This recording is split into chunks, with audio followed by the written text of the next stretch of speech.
Bismillahirrahmanirrahim. Assalamualaikum warahmatullahi taala wabarakatuh. Salam sejahtera.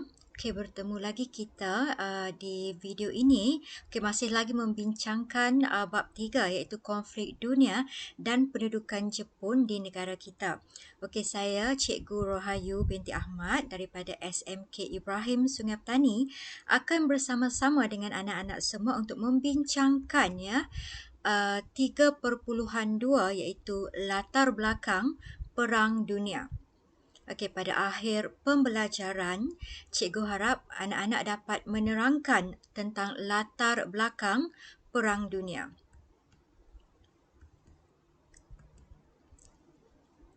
Okey, baiklah anak-anak. Perang Dunia berpunca daripada perkembangan nasionalisme dalam kalangan negara-negara Eropah yang membawa kepada persaingan antara kuasa imperialis ataupun kuasa penjajahan untuk mempertahankan kepentingan masing-masing. Okey, persaingan inilah telah mencetuskan Perang Dunia Pertama pada 1914 yang berakhir pada 1918 dan juga Perang Dunia Kedua yang bermula 1939 dan berakhir pada tahun 1945. Okey, kedua-dua perang ini mengikut sejarah memberikan kesan ataupun impak yang sangat besar kepada keseluruhan penduduk dunia. Okey, untuk subtopik ini kita akan bincangkan tentang Perang Dunia Pertama. Okey, ada 3 faktor yang mencetuskan Perang Dunia Pertama, iaitu yang pertama adalah persaingan daripada kuasa imperialis, yang kedua pakatan ketenteraan yang berlaku dalam kalangan kuasa imperialis, dan yang ketiga apabila berlakunya krisis di rantau Balkan.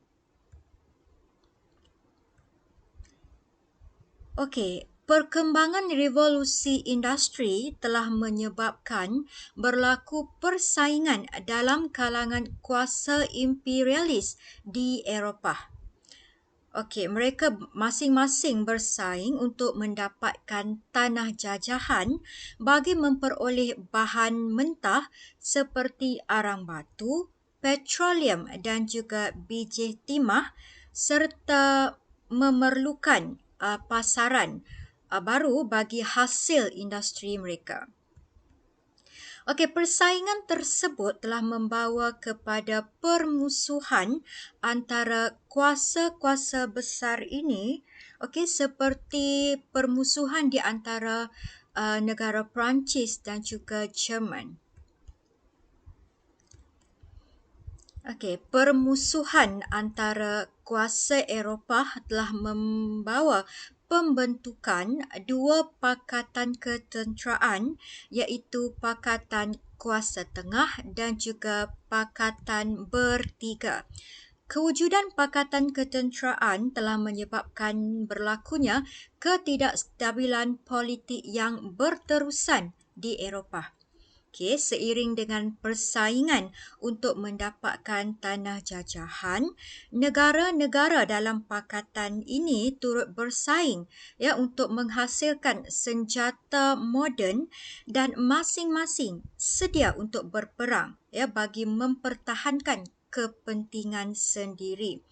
Okey, di sini cikgu telah sediakan jadual untuk awak tengok. Okey, negara-negara yang terlibat dalam dua pakatan iaitu Pakatan Kuasa Tengah yang terdiri daripada Jerman, Austria-Hungary, Bulgaria dan Uthmaniyah. Dan satu lagi adalah Pakatan Bertiga yang dia punya negara anggota ialah Britain, Perancis, Rusia, Serbia, Itali, Romania, Portugal dan juga Greece. Okey, sebab ketiga adalah berlakunya krisis di rantau Balkan. Krisis di rantau Balkan telah berlaku akibat permusuhan di antara dua buah negara yang berjiran iaitu Austria-Hungary dan juga Serbia. Okay, Austria-Hungary telah menuduh Serbia menghasut rakyat Austria yang berketurunan Serb untuk berjuang membebaskan diri daripada pemerintahan Austria-Hungary.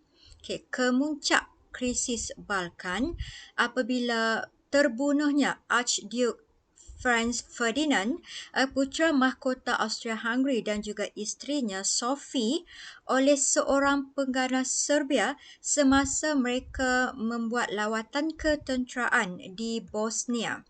Dan peristiwa pembunuhan inilah ya telah menjadi satu kita panggil titik permulaan berlakunya ya Eropah terjerumus dalam kancah Perang Dunia Kedua.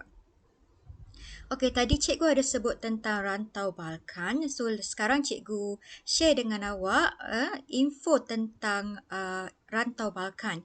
Dari sudut geografi, rantau Balkan terletak di bahagian tenggara benua Eropah.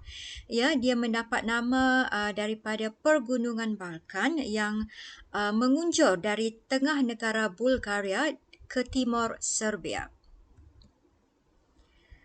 Okey, mari kita tengok sama-sama ya kronologi Perang Dunia Pertama ya. Awak boleh tengok ikut arah jam iaitu pada 28 Julai Austria-Hungary dengan sokongan Jerman telah mengisytiharkan perang terhadap Serbia. 30 Julai Rusia pula memberi bantuan ketenteraan untuk mempertahankan Serbia. 1 Ogos Jerman mengisytiharkan perang terhadap Rusia. 3 Ogos, Jerman mengisytiharkan perang terhadap Perancis yang menyebelahi Rusia dengan menceroboh Belgium untuk menyerang Perancis. 4 Ogos, Britain serta Rusia dan juga Perancis telah sama-sama menyerang Jerman yang telah menceroboh Belgium. Oktober 1914, Empayar Turki pula menyertai perang dengan memihak kepada kuasa tengah. Mac 1915, Itali telah menyertai Perancis, Britain dan Rusia dalam Pakatan Bertiga. Dan akhirnya pada April 1917, Amerika Syarikat telah menyertai perang dengan memihak kepada Pakatan Bertiga. Okey. Untuk pengetahuan semua ya, Amerika Syarikat pada mulanya tidak berniat langsung ya untuk menyertai Perang Dunia Pertama. Dia telah declare ataupun kita panggil apa? Declare lah ya, cikgu tak tahu nak guna perkataan apa.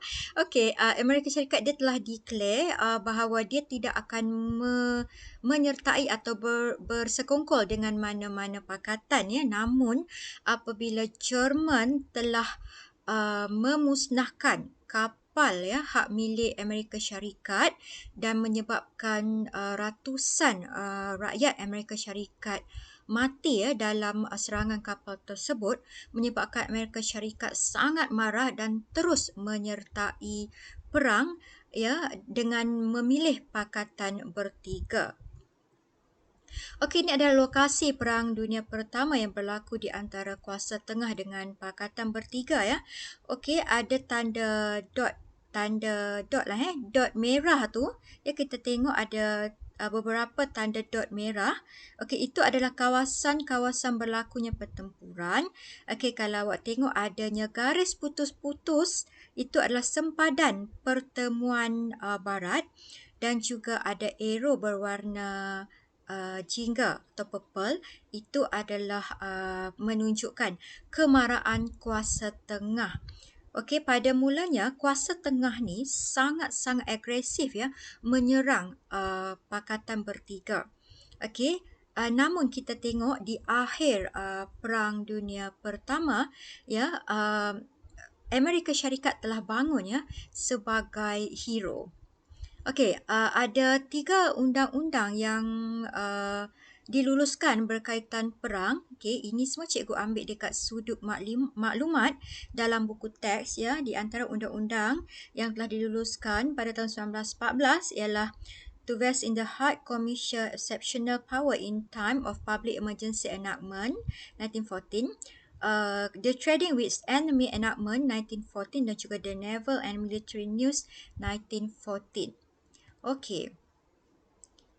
Okey ya, di bawah subtajuk kecil berakhir Perang Dunia Pertama, kita saksikan bahawa penglibatan Amerika Syarikat yang cikgu cakap tadi sebagai hero Perang Dunia Pertama telah membawa kejayaan kepada Pakatan Bertiga sehinggakan Jerman terpaksa menandatangani gencatan senjata. Okay, persidangan dan perjanjian damai yang ditandatangani telah memberi kesan kepada negara-negara di Eropah dan Amerika Syarikat pula telah diiktiraf sebagai kuasa besar dunia selepas Perang Dunia Pertama. Okey, ada dua perkara penting berlaku selepas berakhirnya Perang Dunia Pertama, iaitu yang pertama ialah Persidangan Damai Paris, yang telah berlaku pada 18 Januari 1919. Persidangan ini telah membincangkan syarat perdamaian selepas perang dan ia juga memastikan Jerman tidak menjadi ancaman keamanan di Eropah dah selepas berakhir Perang Dunia Pertama. Dan di sinilah wujudnya Deklarasi 14 Perkara Woodrow Wilson yang mengandungi dua prinsip utama, iaitu penentuan nasib sesebuah negara harus dilakukan oleh rakyatnya sendiri dan juga yang kedua, sempadan sesebuah negara harus berasaskan bangsa. Untuk pengetahuan semua, Woodrow Wilson tu adalah presiden Amerika Syarikat ketika itu. Perkara yang kedua berlaku selepas berakhirnya perang ialah Perjanjian Versailles yang berlaku pada 28 Jun 1919. Ia ditandatangani oleh Pakatan Bertiga dan juga Jerman. Jerman telah bertanggungjawab terhadap kemusnahan akibat perang yang berlaku. Pihak Jerman harus membayar pampasan kepada Pakatan Bertiga. Dia juga harus menghadkan saiz angkatan tenteranya dan menyerahkan wilayah dan juga tanah jajahannya kepada Pakatan Bertiga. Pada masa ini jugalah Liga Bangsa-Bangsa telah ditubuhkan untuk menggalakkan keamanan dan kerjasama antarabangsa. Peta yang cikgu letak ni menunjukkan pengagihan wilayah Jerman yang diagihkan berdasarkan apa yang telah dimeterai ataupun apa yang telah dipersetujui dalam Perjanjian Versailles. Kita tengok pula kesan Perang Dunia Pertama. Ada dua kesan besar ke atas Eropah, iaitu berlakunya keruntuhan pemerintahan beraja dan juga kemunculan negara-negara baru. Dan Perang Dunia Pertama juga sebenarnya telah memberi kesan terhadap negara kita. Perang Dunia Pertama telah menamatkan sistem pemerintahan beraja di beberapa buah negara dunia seperti di Jerman, Austria-Hungary, Rusia dan juga Empayar Uthmaniyah. Kerajaan Republik Jerman telah didirikan apabila Kaiser Wilhelm II terpaksa turun tahta dan mendapatkan perlindungan politik di negara Belanda. Empayar Austria-Hungary di bawah pemerintahan dinasti Habsburg telah berakhir apabila timbul pemberontakan di beberapa wilayah yang telah dikuasainya sebelum itu. Gambar menunjukkan Jerman telah menandatangani gencatan senjata menandakan berakhirnya Perang Dunia Pertama. Now kita tengok pula kesan kedua iaitu munculnya negara-negara baharu di Eropah. Keruntuhan Empayar Austria-Hungary telah melahirkan negara-negara baru seperti Austria, Hungary, Czechoslovakia dan juga Yugoslavia. Dan perpecahan Empayar Rusia pula telah membawa kepada penubuhan negara baharu seperti Poland, Estonia, Latvia dan juga Lithuania. Okey, perpecahan Empayar Uthmaniyah telah menyebabkan beberapa negara baru muncul seperti Lebanon, Syria dan juga Iraq. Okey, gambar di sini di slide ni menunjukkan Europe in 1914 dan juga Europe in 1918. Awak tengok perbezaan sebelum Perang Dunia Pertama. Okey, apa berlaku ke atas kita panggil empire di Eropah, dan selepas Perang Dunia Pertama kita tengok berlakunya perpecahan empire-empire tersebut terutamanya Germany dan Austria-Hungary. Dekat situ ada perubahan kan. Okey anak-anak, seterusnya kita nak tengok pula apakah kesan Perang Dunia Pertama kepada negara kita. Bagi menyekat kebangkitan orang Melayu untuk bangun sama-sama menyokong kerajaan Turki Uthmaniyah pada masa itu, Raja-Raja Melayu diminta menandatangani pengisytiharan perang yang menyokong dan memberi taat setia hanya kepada kerajaan British. Pelbagai undang-undang yang berkaitan dengan perang telah diluluskan oleh British di Tanah Melayu, termasuklah memperuntukkan kuasa Pesuruhjaya Tinggi British untuk meletakkan negeri Melayu di bawah undang-undang tentera sekiranya diperlukan. Okey, kemakmuran ekonomi negeri Melayu juga telah dimanipulasi oleh kerajaan British apabila hasil biji timah dan juga getah kita telah digunakan untuk membiayai operasi Britain dalam Perang Dunia Pertama. Okey anak-anak, setakat itu sahaja perkongsian cikgu untuk subtajuk 3.2 ni. Semoga kita akan berjumpa lagi nanti. Bye, selamat belajar.